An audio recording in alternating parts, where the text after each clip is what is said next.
Hello friends, এই ভিডিওটি খুব হাই লেভেলের হতে চলেছে, খুব টপ লেভেলের হতে চলেছে। যদি এই ভিডিওটি বুঝতে পারেন, গ্র্যাস্প করতে পারেন, ধরতে পারেন এবং বিশ্লেষণ করতে পারেন যৌক্তিকভাবে, তাহলে আপনার জীবনের বেশিরভাগ সন্দেহ, বিভ্রান্তি এবং প্রশ্ন অদৃশ্য হয়ে যাবে। শুরুতেই বলি, বেশিরভাগ মানুষ সামাজিক জীব, তাই সে সামাজিক নিয়মে সে বাধা। বেশিরভাগ মানুষ তার শৈশব থেকে নিজের পলিটিক্যাল, সোশ্যাল এবং রিলিজিয়াস বিলিফ এবং সিস্টেমে কিন্তু কন্ডিশনড, অর্থাৎ তার নিজের ধর্মীয় বিশ্বাস, তার নিজের সামাজিক প্রথা, তার রাজনৈতিক দৃষ্টিভঙ্গিতে সে শৈশব থেকেই প্রোগ্রামড হয়ে আছে, সাইকোলজিক্যালি কন্ডিশন হয়ে আছে, ইন্টেলেকচুয়ালি। তাই সে এতটা কন্ডিশন হয়েছে, এতটা সাইকোলজিক্যালি প্রোগ্রামড হয়েছে যে সে আর দ্বিতীয় জগৎ দেখতে পায় না, যেহেতু তার মাইন্ড পুরো হাইজ্যাক্ট হয়ে আছে একটি রিলিজিয়াস সিস্টেমের দ্বারা, তার নিজের সিস্টেমের দ্বারা। যেহেতু তার শৈশবের আদান প্রদান, লেনদেন, বাবা মার ইন্টারাকশন থেকে সামাজিক প্রথা, রীতিনীতি দিয়ে তার মাইন্ড এতটা প্রোগ্রামড হয়ে আছে যে সেখানে আর দ্বিতীয় কোনো সত্য থাকতে পারে এই মহাবিশ্বে, সেটা তার কাছে অকল্পনীয়। সে সর্বদা সেই তার প্রোগ্রাম জগৎকেই চূড়ান্ত সত্য বলে ভেবে এসেছে। এবার আমি যে জগতের কথা বলতে চলেছি, কোনো মন গড়া হাইপোথেটিক্যাল জগৎ নয়, অনুমেয় জগৎ নয়, স্পেকুলেটিভ জগৎ নয়। এটি সায়েন্টিফিক্যালি, ফিলোসফিক্যালি, সাইকোলজিক্যালি ভেরিফায়াবল। আপনি মনস্তাত্ত্বিকভাবে, যৌক্তিকভাবে, দার্শনিকভাবে এবং বৈজ্ঞানিকভাবে একে যাচাই করতে পারেন প্রত্যেকটি জিনিসকে। তারপরে আপনি সব শেষে আপনার মূল্যায়ন করবেন। সেটি হচ্ছে, এই জগতে গড অবশ্যই আছে। তবে কোন গড? আমি বারবার বলেছি, সেটি রিলিজিয়াস গড নয়, অর্থাৎ ধর্মীয় গড নয়। যে গড মানুষের কাছ থেকে ফুল, ফল, পশু পাখি বা পুজো প্রার্থনা, ধর্মীয় পীঠস্থান দাবি করেন বা চান, বা যে গডকে খুশি করতে হবে প্রশংসা করে, এমন কোন গডের অস্তিত্ব নেই। এমন গডকে বলা হয় ইংরেজিতে অ্যানথ্রোপোসেন্ট্রিক গড, অর্থাৎ মানুষ কেন্দ্রিক। মানুষ তার প্রয়োজনের স্বার্থে সে এই গডকে সাজিয়েছে, ডেকোরেট করেছে তার মানবীয় গুণাবলী দিয়ে। তাহলে কোন গড আছে?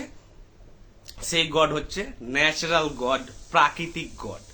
যে গড প্রকৃতির নিয়মে বাঁধা, যে গডের কোনো পুজো প্রার্থনা, কোনো নৈবেদ্য, কোন রকম মানুষের কাছ থেকে কোনো সাহায্য চান না, যেহেতু তিনি স্বয়ং সম্পূর্ণ সেলফ সাবসিস্টেন্ট, অর্থাৎ সেলফ অটোনোমাস, অর্থাৎ স্বয়ং সম্পূর্ণ স্বাধীন, যিনি কারো ওপর নির্ভরশীল নন। তিনি যদি পুজো প্রার্থনা বা কোনো স্যাক্রিফাইস চান কোনো মানুষের কাছ থেকে, তাহলে তো তিনি নির্ভরশীল হয়ে গেলেন কারো ওপর, তাহলে তিনি গড অবশ্যই নন।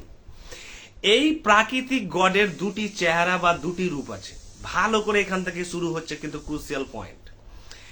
এই গড ব্যক্ত এবং অব্যক্ত রূপে আছে। ব্যক্ত কি? অর্থাৎ এই প্রকৃতি, এই রিলেটিভ বা ফেনোমেনাল যে মহাবিশ্ব দেখছি, এত ভ্যারাইটি পশু পাখি, গ্রহ, নক্ষত্র, নেবুলা যা দেখছি, আমাদের ইকোসিস্টেম দেখছি, এটা হচ্ছে ব্যক্ত জগৎ, তার ম্যানিফেস্ট ওয়ার্ল্ড। এবং আরেকটি সত্তা হচ্ছে তার আনম্যানিফেস্ট ওয়ার্ল্ড, অব্যক্ত জগৎ, ইনভিজিবল ওয়ার্ল্ড। তাহলে গডের দুটি সত্তা বা চেহারা বা ফর্ম, একটি হচ্ছে গ্রসার ফর্ম, স্থূল ফর্ম, সলিড ফর্ম, যেটা আমরা দেখছি, আর একটি হচ্ছে সূক্ষ্ম ফর্ম, অর্থাৎ সাটল ফর্ম। গডকে আমরা দেখব কিভাবে, না দেখব, এগুলো থিওলজিক্যাল ডিবেট আমরা পরে করব। প্রথমেই জানুন যে গডের যেহেতু ডুয়াল সেলফ, অর্থাৎ একটি ব্যক্ত, একটি অব্যক্ত, তাহলে ব্যক্ত জগতের মাধ্যমেই সে কাজ করে, অর্থাৎ এই প্রকৃতির বিভিন্ন যে লজ অ্যান্ড ফোর্সেস আছে, ইকোসিস্টেম আছে, তার মাধ্যমে সে কিন্তু সর্বদা কাজ করছে। তাই এই প্রকৃতির ডাইনামিক্স, কার্যাবলী, প্যাটার্ন সিস্টেমকে যদি ভালোভাবে বুঝি আমরা, তাহলে দেখতে পাবো যে গড এটাই, কিন্তু এটার স্থূল ফর্মে, অর্থাৎ সলিড অ্যান্ড গ্রসার ফর্মে গড। গড বললেই আমাদের মাইন্ডে বিভিন্ন ক্যালেন্ডারের ছবি চলে আসে, বিভিন্ন দেবদেবীর, কিন্তু তেমনটা নয়। অর্থাৎ গড বললেই আমরা তো ডিকশনারিতে মানুষ, অভিধান দিয়ে মানুষ, ছবি ছাড়া আমরা আমাদের মাইন্ড ভাবতে পারে না, তাই আমাদের মাথায় একটা ইমেজ চলে আসে, একটা পিকচার চলে আসে, একটা ওয়ার্ড চলে আসে যে গড বোধহয় এরকম, গড বোধহয় সেরকম। গড কোনো কিছুর মতো নয়, অর্থাৎ এই টাইম স্পেসে যা আছে। তাহলে এই ন্যাচারাল যে গ্রসার ফর্ম গড, এই গডটাও কিন্তু ততটাই ইম্প্যাক্টফুল বা রিয়াল যতটা অব্যক্ত গড। এই গড আমি বলেছি হেডলাইনে স্বৈরাচারী, একনায়কতান্ত্রিক এবং হোস্টাইল, বিরোধী মানুষের। তাহলে যে আমরা ধর্মগ্রন্থে দেখছি যে গডকে বলা হচ্ছে করুণাময়, কম্প্যাশনেট, মার্সিফুল, দয়াবান, এগুলো কোনোটাই গড নন। এগুলো মানুষের অ্যাসক্রিপশন, হচ্ছে হিউম্যান অ্যাট্রিবিউটস এর, অর্থাৎ মানুষ তার মানবীয় গুণাবলীকে আরোপ করেছে গডের উপরে। তাই মনে হচ্ছে গড দয়াবান, করুণাময় এবং তিনি মার্সিফুল, তিনি আমাদের রক্ষাকর্তা। মোটেই গড এইরকম নন, প্রাকৃতিক গড এরকম মোটেই নন। কিভাবে জানবো? এর কারণ জানুন যে ভালো করে, যে গড কি করে অটোক্রেটিক, স্বৈরাচারী। গড কখনো মানুষ নিয়ে কেয়ারিং নন, যত্নশীল নন, বা পশু পাখি নিয়ে, বা কোনো কাউকে, তাকে কারো প্রতি তার কোনো দয়া বা মায়া বা অ্যাফেকশন, আবেগ বা ভালোবাসা কিছু নেই। কিভাবে জানবো? এর কারণ দেখুন যে প্রকৃতি, অর্থাৎ এই প্রকৃতিটা তো গ্রসার ফর্ম অফ গড, যার মাধ্যমে, যে লজ নেচারের মাধ্যমে আমাদেরকে নিয়ন্ত্রণ করছে, পরিচালিত করছে, প্রভাবিত করছে কনস্ট্যান্টলি অ্যান্ড পারপেচুয়ালি, সর্বদা। এইখানে গড কিন্তু সম্পূর্ণ স্বৈরাচারী, ডিক্টেটোরিয়াল অ্যান্ড অটোক্রেটিক। যখন ধরুন একটা বাতাস বইছে প্রকৃতির, সেই বাতাস যখন বইছে এবং ধরুন খুব ঝড় বইছে, তীব্র ঝড়, স্ট্রং পাওয়ারফুল ঝড়, সেই ঝড়টাতে আন্ডারে, অর্থাৎ তার প্রভাবে যেগুলো আসছে, পশু পাখি বলুন, উদ্ভিদ বলুন, ছোট থেকে ছোট উদ্ভিদ বলুন, যেগুলো দুর্বল প্রজাতির জিনিস, সেগুলো কিন্তু অ্যাফেক্টেড হয়ে যাচ্ছে অ্যাডভার্সলি। অর্থাৎ যেগুলো দুর্বল, উইকার স্পেসিস, তারা কিন্তু সব নষ্ট হয়ে যাচ্ছে, ধ্বংস হয়ে যাচ্ছে। যেগুলো স্ট্রং স্পেসিস, তারা কিন্তু টিকে যাচ্ছে। তো এমনটাই হচ্ছে মানুষের জগতে, সোশ্যাল জগতে।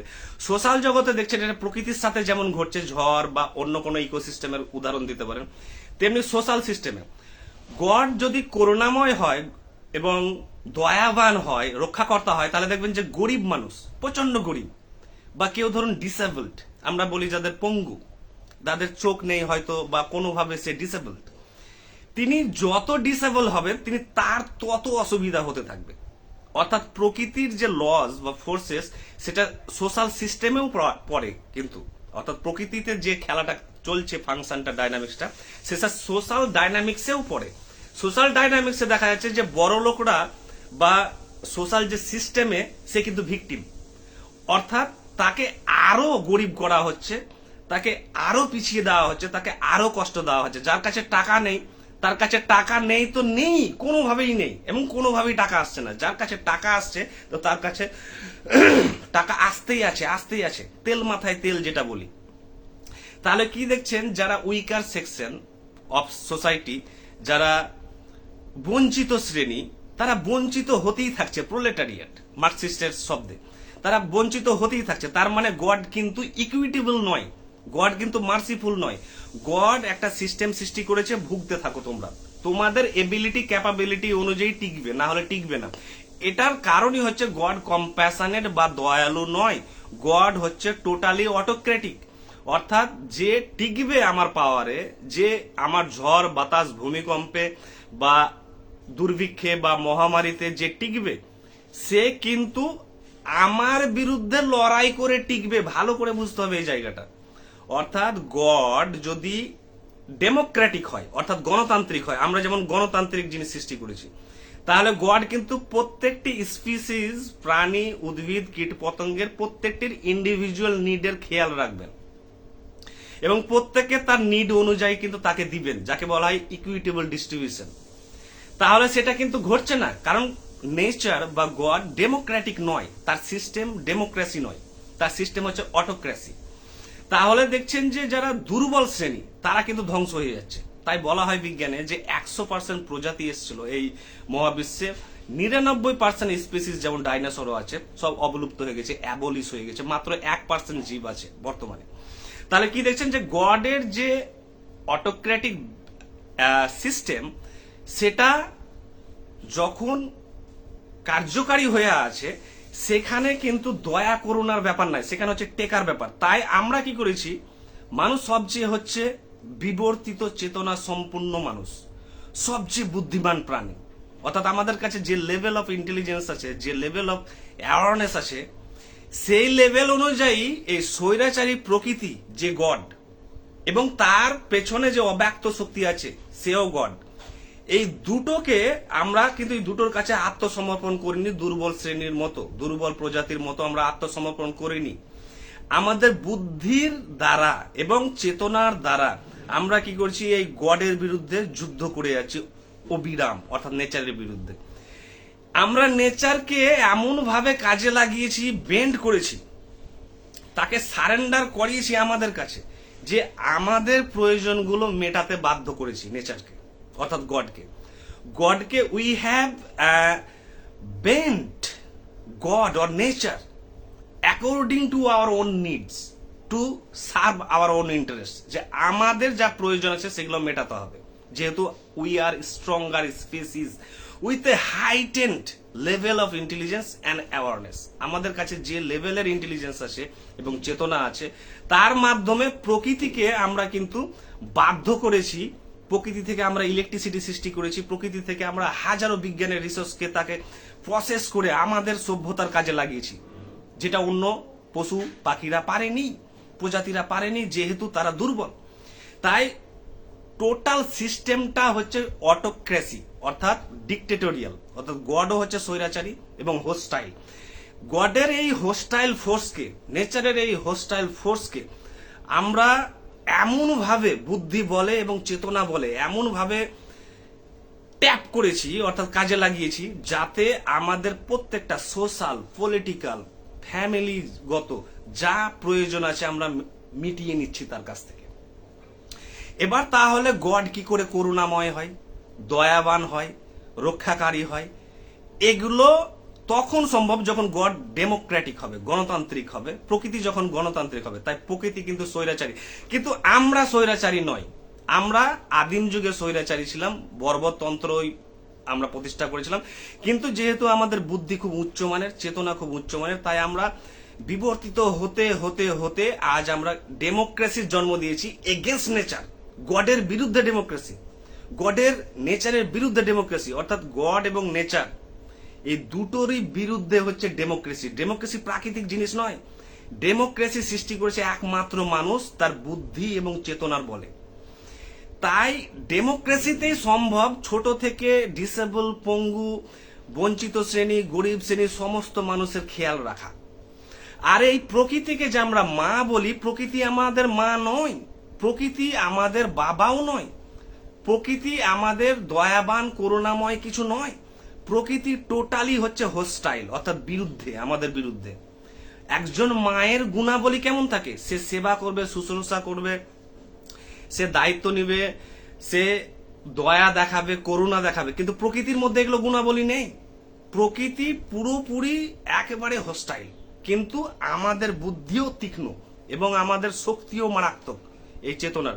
তাই আমরা প্রকৃতিকে কাজে লাগিয়ে দিয়েছি আমাদের প্রয়োজনের স্বার্থে, সেটা সামাজিক হতে পারে, রাজনৈতিক হতে পারে, ব্যক্তিগত হতে পারে। তাই প্রকৃতি কখনো করুণাময় নয়।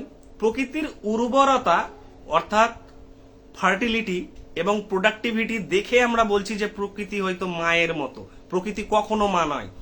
একজন মা তার যদি 5 সন্তান থাকে তাহলে 5 সন্তানকেই সমানভাবে কেয়ার করবে, যত্ন নিবে, সেবা শুশ্রূষা করবে।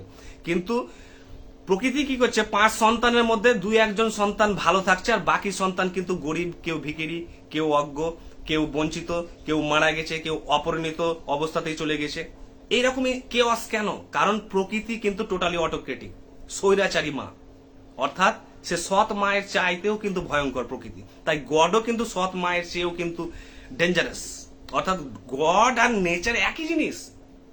নেচার হচ্ছে স্থূল প্রকাশ, অর্থাৎ গ্রস ম্যানিফেস্টেশন সেই অব্যক্ত সত্তার। গড কাজ করছে কার মাধ্যমে? নেচারের মাধ্যমে, ন্যাচারাল লজ অ্যান্ড ফোর্সেস এর মাধ্যমে কাজ করছে। তাই সমস্ত কিছু যা কিছু ঘটছে আমাদের সাথে যে কোনো প্রভাব পড়ছে সবটাই হচ্ছে নেচার এর কারণে এবং গডের কারণে। তাই আমরা কখনো বলতে পারি না God is merciful, compassionate, kind, saviour. God আমাদের মায়ের মতো, গড আমাদের বাবার মতো, গড আমাদের এগুলো হিউম্যান ইনভেনশন, অর্থাৎ মানবীয় আবিষ্কার। তাই তিনটি শব্দ ভালো করে মনে রাখতে হবে: নেচার টোটালি অটোক্রেটিক এবং ডিক্টেটোরিয়াল, এবং নেচার টোটালি হোস্টাইল। এই যে স্বৈরাচারী এবং যে বিরোধী প্রকৃতি আমাদের বিরুদ্ধে, আর এটাই হচ্ছে গড। তাই আমরা টিকে আছি যেহেতু গডের কাছে বা প্রকৃতির কাছে সারেন্ডার করিনি বলেই। সমস্ত প্রাণী তার দুর্বলতার কারণে, তার বুদ্ধির ডেফিসিয়েন্সি, স্বল্পতার কারণে সারেন্ডার করে বসে আছে, সে লড়াইয়ে টিকতে পারছে না। তাই এই নেচার এবং গডের ভার্সেস মানুষের যুদ্ধে টিকবে একমাত্র মানুষ, কারণ মানুষের বুদ্ধি কিন্তু হাই লেভেলের বুদ্ধি। তাই গডকে খুশি করার ব্যাপার নেই। গডকে পুজো পার্বণ এগুলো দিয়ে যাই করেন আপনি কোনো উত্তর পাবেন না। গড বা নেচার আপনাকে চেনে না, তাকে ভূমিকম্প দিয়ে আপনাকে শেষ করে দেবে। তাই আপনি দেখছেন না যে অনেকে তীর্থযাত্রায় গিয়ে বাস উল্টে মারা গিয়েছে, অনেকে গডের পুজো করতে গিয়ে, প্রার্থনা করতে গিয়ে মারা গেছে। তাহলে গড যদি করুণাময় হয়, দয়াবান হয়, তাহলে তারা মারা গেল কেন? আপনারই তো সেবায় গিয়েছিল। তার মানে এটা রিলিজিয়াস গড, ধর্মীয় গড, যেটা মানুষের সৃষ্টি। কিন্তু আমি যে গডের কথা বলছি সেটা হচ্ছে প্রাকৃতিক গড। সে কাউকে চিনে না, সে শুধু তার শুধু লড়াই হচ্ছে একেবারে স্ট্রং যে প্রজাতি তার সাথে। তাই নেচারকে বুঝুন, নেচারের ফাংশনকে বুঝুন, ডাইনামিক্সকে বুঝুন। আপনার শ্বাস প্রশ্বাস, মুভমেন্ট, চলাফেরা, সমস্ত কিছু নেচার কন্ট্রোল করছে কিভাবে, আপনি কোন ইকোসিস্টেমের প্রোডাক্ট, এগুলো যদি ডিপ লেভেলে বুঝতে পারেন তাহলে আপনি গডকে এবং নেচারকে আপনার কাজে লাগাতে পারবেন। তাছাড়া আপনার কোন রকমের গোড়া বিশ্বাস বা আপনার কোন রকমের আবেগ থেকে আপনি কোনোভাবে বেনিফিট হবেন না। আপনি আপনার পূর্বপুরুষকে দেখুন যে সারা জীবন আমার বাড়িতে লোক পুজো প্রার্থনা করে গেছে, কিন্তু তারা কিন্তু হাজারো কোটি কোটি রোগে ভুগছে।